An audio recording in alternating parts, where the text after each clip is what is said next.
말이 많은 사람이 놓치는 것. 사람들은 대화가 막힐 때마다 이렇게 생각한다. 내가 말 주변이 없어서, 적절한 표현을 찾지 못해서, 설득력이 부족해서라고. 그래서 화술책을 뒤적이고 말하기 강좌를 찾아 헤맨다. 분명 논리적으로 말했는데 왜 상대는 마음을 열지 않는지, 진심을 담아 설명했는데 왜 관계는 차가워지는지 답답해한다. 그런데 정말 문제는 말솜씨에 있을까? 혹시 우리가 착각하고 있는 건 아닐까? 말을 잘하면 사람의 마음이 움직인다는 믿음 자체가 틀린 것은 아닐까? 정약용은 한때 조정에서 가장 날카로운 혀를 가진 사람이었다.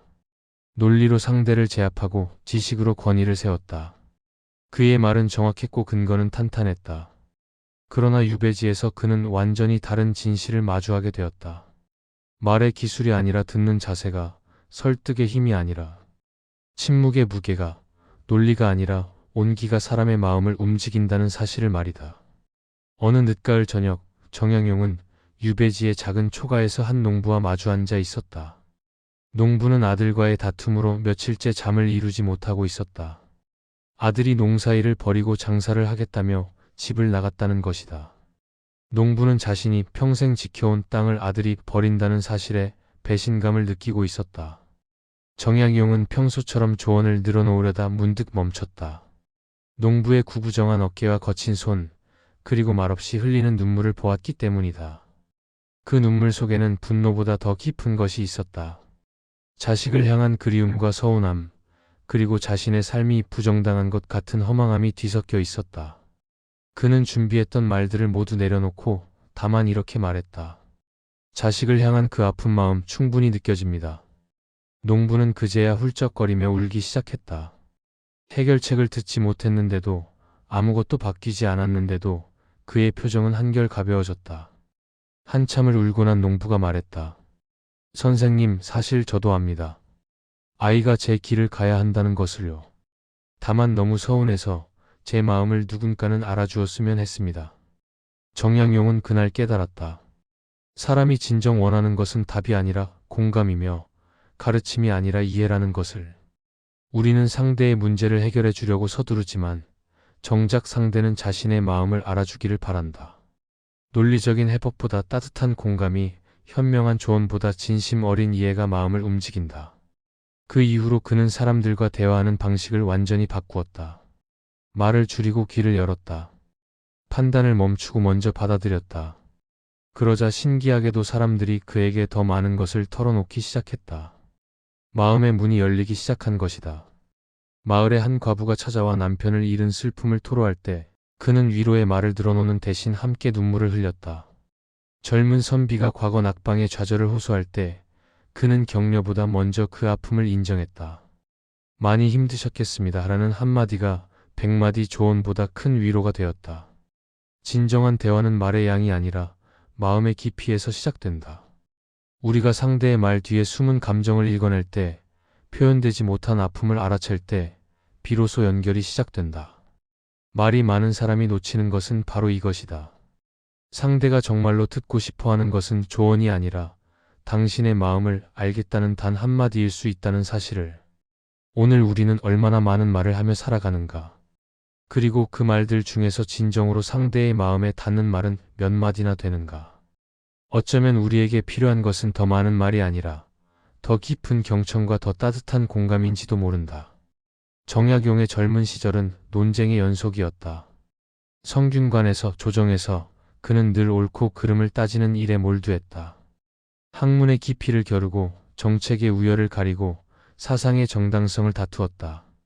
그의 논리는 빈틈이 없었고 반박은 예리했다.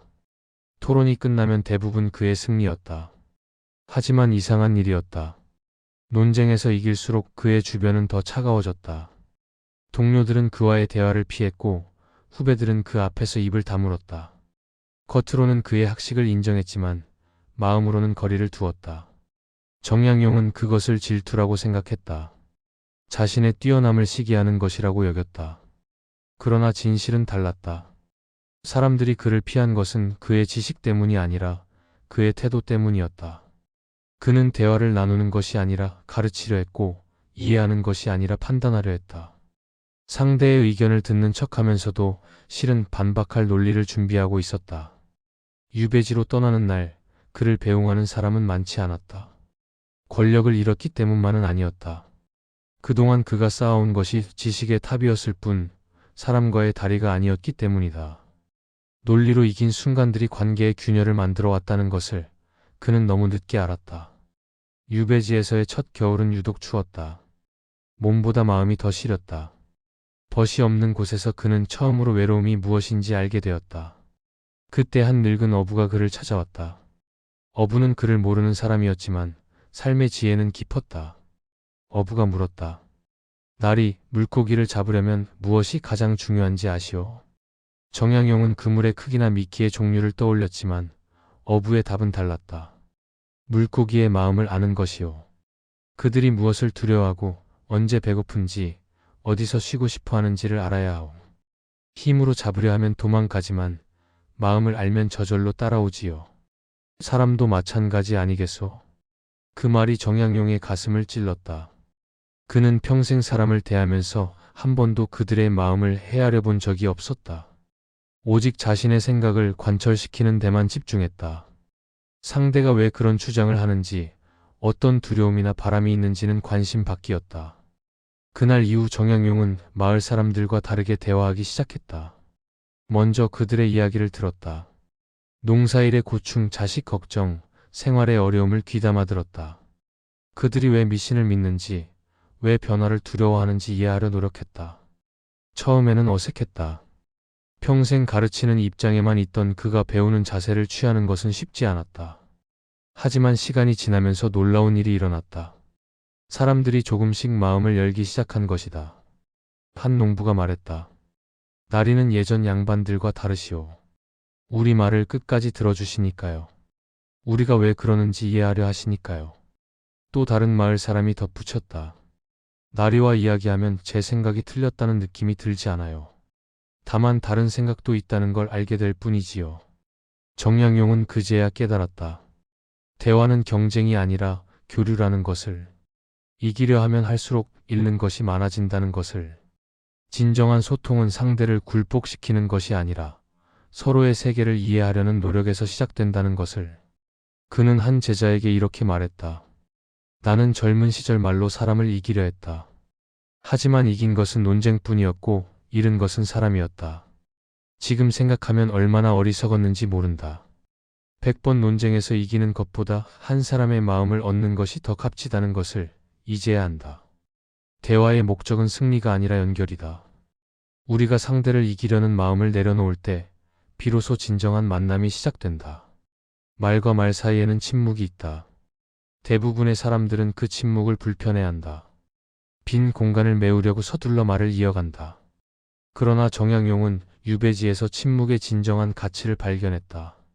때로는 100마디 말보다 한 번의 침묵이 더 깊은 울림을 전한다는 것을. 어느 봄날 한 젊은 여인이 정양용을 찾아왔다. 남편의 외도로 마음이 찢어질 듯 아프다며 울먹였다.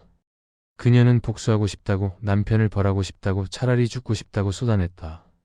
분노와 배신감, 절망이 뒤엉킨 그녀의 말은 거칠고 날카로웠다. 정양용은 그녀의 격정적인 말들을 묵묵히 들었다. 중간에 끼어들지도 판단하지도 않았다. 그저 고개를 끄덕이며 그녀의 아픔을 받아들였다. 한참을 토해낸 여인이 거친 숨을 몰아쉬며 물었다. 선생님은 제가 어떻게 해야 한다고 생각하십니까? 정양용은 곧바로 답하지 않았다. 창밖의 봄비를 바라보며 한참을 침묵했다. 그 고요 속에서 여인도 자신의 숨소리를 들었다. 격했던 감정이 조금씩 가라앉았다. 분노의 파도가 잦아들자 그 밑에 깔려있던 슬픔이 모습을 드러냈다. 그제야 정양용이 입을 열었다. 마음이 많이 아프셨겠습니다. 단 한마디였다. 하지만 그 앞에 긴 침묵이 있었기에 그 말은 깊이 스며들었다. 여인은 다시 눈물을 흘렸지만 이번엔 다른 눈물이었다. 분노의 눈물이 아니라 위로받은 눈물이었다. 선생님, 사실 저도 알고 있었어요. 복수해도 제 마음이 나아지지 않는다는 것을. 다만 이 아픔을 누군가는 알아주기를 바랐을 뿐입니다. 정약용은 젊은 시절 침묵을 무능이라 여겼다. 말하지 못하는 것은 아는 것이 없기 때문이라 생각했다. 토론에서 침묵하는 것은 패배를 인정하는 것이라 믿었다. 그러나 이제는 안다. 침묵은 포기가 아니라 기다림이며 무지가 아니라 배려라는 것을. 침묵은 상대에게 스스로 생각할 시간을 준다. 감정을 추스를 여유를, 내면의 목소리를 들을 기회를 준다. 때로는 우리가 던지는 수많은 조언보다 잠시의 침묵이 더 큰 깨달음을 가져다 준다. 유배지의 밤은 고요했다. 도시의 소음이 없는 그곳에서 정약용은 처음으로 자연의 소리를 들었다. 바람이 대나무를 스치는 소리, 빗방울이 기와에 떨어지는 소리, 귀뚜라미가 우는 소리. 그 모든 소리들 사이에는 침묵이 있었다. 그리고 그 침묵이 있기에 각각의 소리가 더욱 선명하게 들렸다. 사람과의 대화도 마찬가지였다. 그가 침묵하는 법을 배우자 사람들의 진짜 목소리가 들리기 시작했다. 말 뒤에 숨은 한숨이, 웃음 뒤에 눈물이, 화 뒤에 두려움이 들렸다. 그리고 그것들을 알아차릴 때 비로소 진정한 대화가 시작되었다. 한 제자가 물었다. 스승님, 언제 말하고 언제 침묵해야 합니까? 정약용이 답했다. 상대가 말할 준비가 되었을 때는 침묵하고 들을 준비가 되었을 때 말하라. 그리고 확신이 서지 않으면 침묵을 선택하라. 잘못된 말은 상처를 남기지만 현명한 침묵은 치유의 공간을 만든다. 그는 또 이렇게 덧붙였다. 침묵은 비어있는 것이 아니다. 그 안에는 이해와 수용, 기다림과 존중이 가득 차 있다. 우리가 침묵할 줄 알 때 상대는 자신이 존중받고 있다고 느낀다. 오늘날 우리는 침묵을 두려워한다. 대화 중에 정적을 견디지 못하고 서둘러 말을 채워 넣는다. 하지만 진정한 소통은 종종 그 침묵의 순간에 일어난다. 말이 멈춘 곳에서 마음이 열리고 소리가 그친 곳에서 이해가 시작된다. 정약용은 유배지에서 말의 한계를 절감했다. 아무리 좋은 말도 마음의 문이 닫혀 있으면 전해지지 않았다. 그런데 놀랍게도 때로는 작은 몸짓 하나가 100마디 말보다 큰 울림을 주었다. 손길, 눈빛, 고개 끄덕임 같은 작은 제스처가 사람의 마음을 움직이는 순간들을 목격했다. 한겨울 추운 날, 마을의 한 노인이 정약용을 찾아왔다. 손자가 도둑질을 하다 잡혀 곤장을 맞았다는 것이다. 노인은 자신의 못남 때문에 손자가 그리 되었다며 자책했다. 눈물과 콧물이 범벅이 된 얼굴로 울부짖었다. 정약용은 먼저 자신의 손수건을 꺼내 노인의 얼굴을 닦아주었다. 그리고 노인의 거친 손을 두 손으로 감쌌다. 차가웠던 손이 조금씩 따뜻해졌다. 노인의 울음이 잦아들었다. 정약용은 아직 한마디도 하지 않았지만 노인은 이미 위로를 받고 있었다. 선생님, 제 손을 이렇게 잡아주신 분은 처음입니다. 늙고 더러운 손인데. 정약용이 말했다. 이 손으로 평생 가족을 먹여 살리셨겠지요. 귀한 손입니다. 노인은 다시 눈물을 흘렸지만 이번에는 감동의 눈물이었다. 손을 잡아주는 그 작은 행동이 노인의 마음에 큰 위안이 되었다. 또 한 번은 이런 일이 있었다. 마을의 한 아이가 부모를 잃고 정약용을 찾아왔다. 아이는 말없이 서 있기만 했다. 무엇을 물어도 대답이 없었다. 충격이 너무 커서 말을 잃은 것 같았다. 정약용은 아이를 다그치지 않았다. 대신 아이 옆에 나란히 앉았다. 그리고 아이가 좋아할 만한 나무 인형을 깎기 시작했다. 1시간, 2시간 말없이 나무를 깎았다. 아이는 처음에는 무심히 보다가 점점 관심을 보이기 시작했다. 해가 질 무렵 정약용은 완성된 인형을 아이에게 건넸다. 아이는 인형을 받아들고 처음으로 작은 미소를 지었다. 그리고 조용히 말했다. 고맙습니다. 정약용은 아이의 머리를 쓰다듬어 주었다. 그 손길에는 따뜻함과 안타까움이 동시에 담겨 있었다. 아이는 그날 밤 정약용의 곁에서 잠들었다. 말로는 전할 수 없었던 위로가 손길과 함께 있는 시간을 통해 전해진 것이다. 정약용은 이러한 경험들을 통해 깨달았다. 소통은 언어만으로 이루어지는 것이 아니라는 것을. 때로는 따뜻한 눈빛이, 가만히 잡아준 손이, 묵묵히 곁에 있어주는 것이 더 큰 메시지를 전한다는 것을. 그는 한 제자에게 이렇게 말했다. 사람의 마음을 움직이는 것은 화려한 언변이 아니다. 진심이 담긴 작은 행동이다. 상대를 향해 몸을 돌리는 것, 눈을 마주치는 것, 고개를 끄덕이는 것. 이런 작은 제스처들이 나는 당신에게 관심이 있다는 메시지를 전한다. 그는 또 이렇게 덧붙였다. 말은 거짓일 수 있지만 몸은 거짓말을 하지 못한다. 진심이 담긴 제스처는 100마디 말보다 강력하다. 상대의 아픔에 함께 눈물을 흘리는 것, 기쁨에 함께 웃는 것, 이것이 진정한 공감이다. 유배지에서의 세월이 깊어질수록 정약용은 더 많이 침묵하고 더 많이 행동했다. 아픈 사람의 집을 찾아가 장작을 패주고 글을 모르는 아이들에게 글을 가르치고 농사일에 직접 참여했다. 그의 행동 하나하나가 마을 사람들의 마음을 움직였다. 한 마을 사람이 말했다. 선생님은 우리와 다른 양반이 아니라 우리와 함께하는 이웃입니다. 말은 때로 칼이 되기도 하고 약이 되기도 한다. 같은 상황에서도 어떤 말을 하느냐에 따라 관계가 회복되기도 하고 파괴되기도 한다. 정약용은 유배지에서 한마디 말이 가진 무게를 절감했다. 특히 상처받은 사람들에게 던지는 첫마디가 얼마나 중요한지를 깨달았다. 어느 날 마을에서 소문난 부부가 찾아왔다. 매일 같이 싸운다고 소문이 자자했다. 남편은 아내가 잔소리가 심하다고 불평했고 아내는 남편이 자신을 무시한다고 토로했다. 두 사람은 정약용 앞에서도 서로를 비난하기 시작했다. 정약용은 잠시 듣다가 남편에게 물었다. 그대는 아내를 마지막으로 칭찬한 것이 언제입니까? 남편은 당황했다. 기억이 나지 않았다. 정약용은 이번엔 아내에게 물었다. 그대는 남편에게 마지막으로 감사하다고 말한 것이 언제입니까? 아내 역시 대답하지 못했다. 두 사람은 서로를 탓하는 말은 매일 했지만 고마움이나 사랑을 표현하는 말은 하지 않았던 것이다. 정약용이 말했다. 원망의 말은 쉽게 하면서 감사의 말은 왜 아끼는가? 상처 주는 말은 잊히지 않지만 따뜻한 말도 오래 남는다. 오늘부터라도 하루에 한 번씩 서로에게 고마운 점을 말해보라. 부부는 어색해하면서도 시도해보겠다고 약속했다. 한 달 뒤 그들이 다시 찾아왔다. 표정이 전과는 달랐다. 남편이 말했다. 처음에는 억지로 한 말이었는데 점점 진심이 되더군요. 아내의 좋은 점들이 보이기 시작했습니다. 아내도 덧붙였다. 저도 그래요. 남편이 그동안 저를 위해 해준 일들이 떠오르더라고요. 정약용은 또 다른 경험을 통해서도 말에 힘을 실감했다. 한 청년이 찾아와 자신은 아무것도 할 수 없는 무능한 사람이라며 자책했다. 과거에 낙방하고 장사에도 실패하고 이제는 삶의 의욕마저 잃었다고 했다. 정약용은 청년의 말을 끝까지 듣고 나서 말했다. 그대는 실패한 사람이 아니라 도전한 사람이다. 청년은 놀란 표정으로 정약용을 바라보았다. 정약용이 이어서 말했다. 과거를 보지 않은 사람은 낙방할 수도 없다. 장사를 시작하지 않은 사람은 실패할 수도 없다. 그대는 적어도 시도했다. 그것만으로도 그대는 충분히 용감한 사람이다. 그 한마디가 청년의 관점을 완전히 바꾸어 놓았다.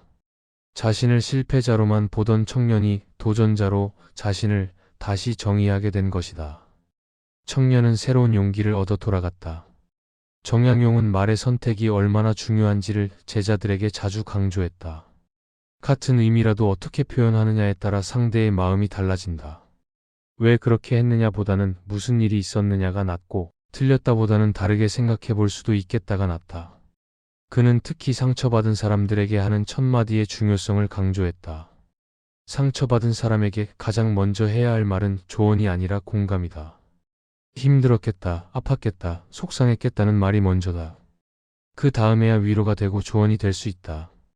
또한 그는 칭찬과 감사의 말이 가진 힘도 역설했다. 비난은 사람을 작아지게 하지만 칭찬은 사람을 성장시킨다. 원망은 관계를 갉아먹지만 감사는 관계를 단단하게 만든다. 우리는 나쁜 것을 지적하는 데는 익숙하지만 좋은 것을 표현하는 데는 서툴다. 이것을 바꾸어야 한다. 한마디 말이 사람을 살릴 수도 있고 죽일 수도 있다. 정약용은 유배지에서 이 진리를 몸소 체험했다. 정약용은 유배지에서 한 가지 놀라운 사실을 발견했다. 말재주가 없는 사람들이 때로는 가장 깊은 위로를 전한다는 것이었다.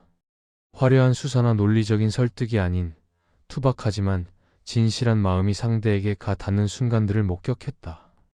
마을의 한 농부가 아들을 잃었을 때의 일이었다. 마을 사람들이 모여 위로의 말을 전했다. 누군가는 하늘의 뜻이라 했고 누군가는 시간이 약이라 했다. 그런데 한 말 없는 노인이 다가와 농부의 어깨를 두드리며 한마디만 했다. 나도 알아. 노인도 몇 년 전 아들을 잃었던 것이다. 그 짧은 한마디에 농부는 무너져 울었다. 화려한 위로의 말들보다 그 진심 어린 공감이 더 큰 위안이 되었다. 정약용은 이 광경을 보며 깨달았다. 진심은 말의 기술을 필요로 하지 않는다는 것을. 오히려 때로는 서툰 표현 속에서 진정성이 더 빛난다는 것을.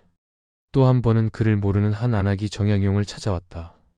남편이 병들어 죽어가는데 자신은 아무것도 해줄 수 없다며 한탄했다. 정약용이 물었다. 그대는 남편 곁을 떠나지 않고 있지 않은가? 그것만으로도 충분하다. 안악이 말했다. 하지만 저는 위로의 말도 할 줄 모르고 글도 모르고. 정약용이 답했다. 그대가 옆에 있다는 것, 그것이 가장 큰 위로다. 말로 표현하지 못하는 사랑이 더 깊을 때가 있다. 며칠 뒤 남편이 세상을 떠났다. 안악은 정약용을 다시 찾아와 말했다. 남편이 마지막에 제 손을 잡고 말했어요. 평생 고마웠다고. 제가 옆에 있어줘서 외롭지 않았다고요. 정약용은 이러한 일들을 겪으며 진심의 본질에 대해 생각했다. 진심은 기교를 필요로 하지 않는다. 꾸미지 않아도, 포장하지 않아도 진심은 스스로 길을 찾아 상대에게 닿는다. 그는 한 제자가 어떻게 하면 사람의 마음을 움직일 수 있습니까? 라고 묻자 이렇게 답했다. 먼저 자신의 마음을 움직여라. 그대가 진정으로 상대를 걱정하고, 진정으로 기뻐하고, 진정으로 슬퍼할 때 그 마음은 반드시 전해진다. 기술을 익히려 하지 말고 마음을 기르려 하라. 그는 또 이렇게 덧붙였다. 우리는 종종 무엇을 말할지 고민하느라 정작 중요한 것을 놓친다. 그것은 바로 왜 말하려 하는가이다. 상대를 이기기 위해서인가? 아니면 상대를 이해하기 위해서인가? 자신을 드러내기 위해서인가? 아니면 상대를 돕기 위해서인가? 동기가 순수할 때 말은 저절로 따라온다. 정약용은 유배지에서의 경험을 통해 확신하게 되었다. 가장 아름다운 대화는 유창한 언변에서 나오는 것이 아니라 진실한 마음에서 나온다는 것을. 때로는 더듬거리는 한마디가, 어색한 침묵이, 서툰 위로가 더 큰 감동을 준다는 것을. 한 마을 노인이 정약용에게 말했다. 선생님, 우리는 그를 몰라도 마음은 읽을 줄 압니다. 선생님이 우리를 진심으로 대하시는 것을 우리는 다 알고 있습니다. 그 말이 정약용에게는 큰 깨달음이었다. 사람들은 말을 듣는 것이 아니라 마음을 듣는다. 아무리 그럴듯한 말도 진심이 없으면 공허하고, 아무리 서툰 말도 진심이 있으면 가슴에 와 닿는다. 진심은 늘 길을 찾는다. 말이 막혀도, 표현이 서툴러도 진심은 반드시 상대에게 닿는다. 우리에게 필요한 것은 더 나은 화술이 아니라 더 깊은 진심이다. 정약용은 유배지에서 수많은 사람들의 이야기를 들었다. 억울한 사연, 가슴 아픈 사랑, 배신의 상처, 실패의 좌절. 처음에는 그들에게 해답을 주려 애썼다. 하지만 시간이 지나면서 깨달았다. 많은 경우 사람들은 답을 원하는 것이 아니라 그저 들어주기를 바란다는 것을. 한 과부가 정약용을 찾아와 밤새 울며 하소연했다. 남편이 죽고 시댁에서 쫓겨났고 친정에서도 받아주지 않았다. 생활고에 시달리며 죽고 싶다는 생각만 든다고 했다. 정약용은 밤새 그녀의 이야기를 들었다. 중간에 끼어들지도 조언하지도 않았다. 다만 고개를 끄덕이며 그녀의 아픔을 받아들였다. 새벽이 되자 과부가 말했다. 선생님, 제 이야기를 이렇게 끝까지 들어주신 분은 처음입니다. 덕분에 가슴이 좀 가벼워졌습니다. 정약용이 물었다. 제가 도움이 되는 말을 해드렸습니까? 과부가 답했다. 아니요, 하지만 제 말을 들어주신 것만으로도 충분합니다. 제가 혼자가 아니라는 느낌이 들었습니다. 그날 이후 정약용은 듣기의 진정한 의미를 깨닫게 되었다. 듣는다는 것은 단순히 소리를 감지하는 것이 아니다. 상대의 존재를 인정하고 그의 아픔을 받아들이고 그의 이야기에 가치를 부여하는 것이다. 또 한 번은 한 청년이 찾아와 자신의 꿈을 이야기했다. 상인이 되고 싶다는 것이었다. 부모는 반대했고 주변에서는 비웃었다. 하지만 청년은 포기할 수 없었다. 정약용은 청년의 이야기를 2시간 넘게 들었다. 꿈을 이루기 위한 계획, 준비한 것들, 앞으로의 포부까지. 청년이 말을 마치자 정약용이 말했다. 그대의 꿈이 정말 간절하다는 것이 느껴진다. 청년의 눈이 반짝였다. 선생님, 제 꿈을 진지하게 들어주신 분은 선생님이 처음입니다. 정약용이 답했다. 꿈을 가진 사람의 이야기를 듣는 것은 즐거운 일이다. 그대의 열정이 나에게도 전해진다. 청년은 더 큰 용기를 얻어 돌아갔다. 정약용은 특별한 조언을 하지 않았다. 다만 진심으로 들어주었을 뿐이다. 하지만 그것만으로도 청년에게는 큰 힘이 되었다. 정약용은 제자들에게 이렇게 가르쳤다. 듣는 것은 사랑의 시작이다. 우리가 누군가의 이야기를 진심으로 들을 때 우리는 그에게 당신은 소중한 사람이다라는 메시지를 전하는 것이다. 그는 또 이렇게 말했다. 많은 사람들이 말하기는 배우려 하지만 듣기는 배우려 하지 않는다. 하지만 진정한 대화의 고수는 말을 잘하는 사람이 아니라 잘 듣는 사람이다. 상대의 말뿐 아니라 감정을, 표현된 것뿐 아니라 표현되지 못한 것까지 들을 줄 아는 사람이다. 유배지에서의 세월이 깊어질수록 정약용은 더 많이 듣고 더 적게 말했다.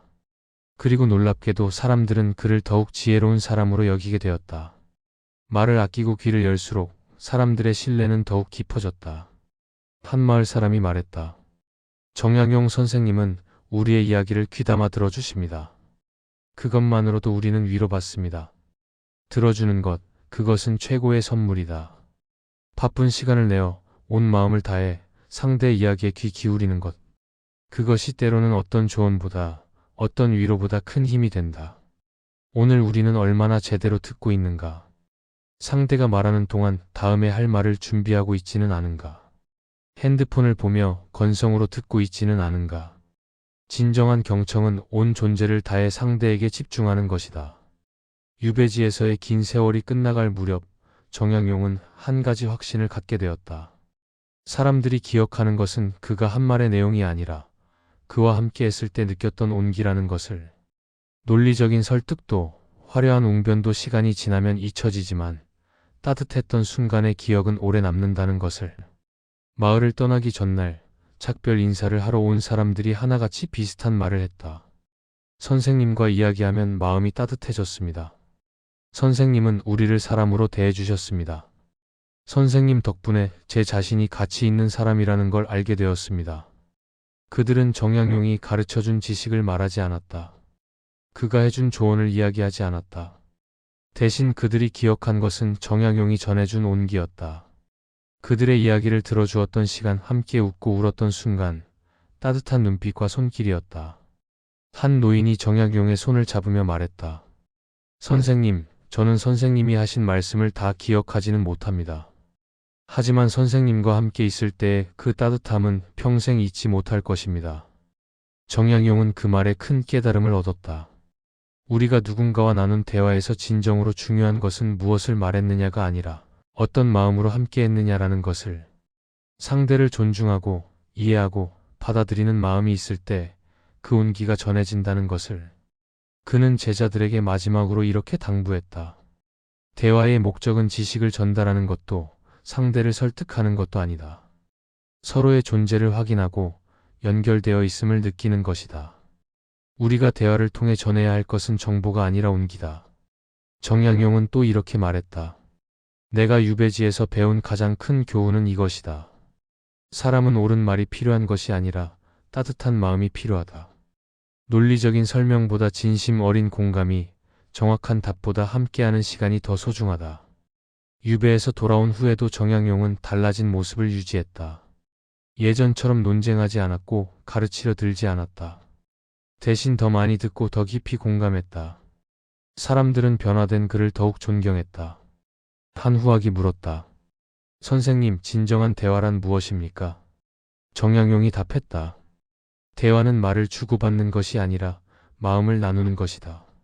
서로의 존재를 인정하고 연결되어 있음을 확인하는 것이다. 그래서 때로는 말없이도 대화가 가능하다. 함께 침묵하는 것도 함께 있는 것도 대화다. 그는 마지막으로 이렇게 덧붙였다. 세월이 지나고 모든 것이 잊혀져도 온기만은 남는다. 우리가 누군가에게 전했던 따뜻함, 누군가로부터 받았던 위로. 그것이 우리 삶을 지탱하는 힘이 된다. 그러니 오늘 만나는 사람에게 조금이라도 더 따뜻하게 대하라. 그것이 우리가 남길 수 있는 가장 큰 유산이다. 정약용의 삶은 우리에게 중요한 교훈을 준다. 진정한 소통은 말의 기술이 아니라 마음의 자세에서 시작된다는 것. 우리가 상대를 진정으로 존중하고 이해하려 할 때 비로소 마음의 문이 열린다는 것. 오늘 우리는 어떤 대화를 나누고 있는가? 이기기 위한 대화인가? 연결되기 위한 대화인가? 말로 상처를 주고 있는가? 온기를 전하고 있는가? 결국 남는 것은 온기뿐이다. 그것을 기억한다면 우리의 모든 만남이 달라질 것이다.